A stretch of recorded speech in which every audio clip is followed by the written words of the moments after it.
Three persons died in a landslide in Baghmara, South Garo Hills today morning. According to the reports, this tragic incident happened today when the family was still sleeping. The father, mother, including their son, had lost their precious life.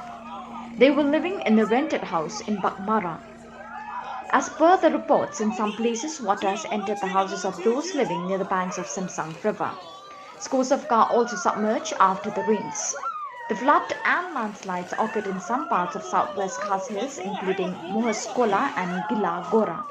Indian Meteorological Department has predicted heavy rainfall for another 5 days in northeastern region.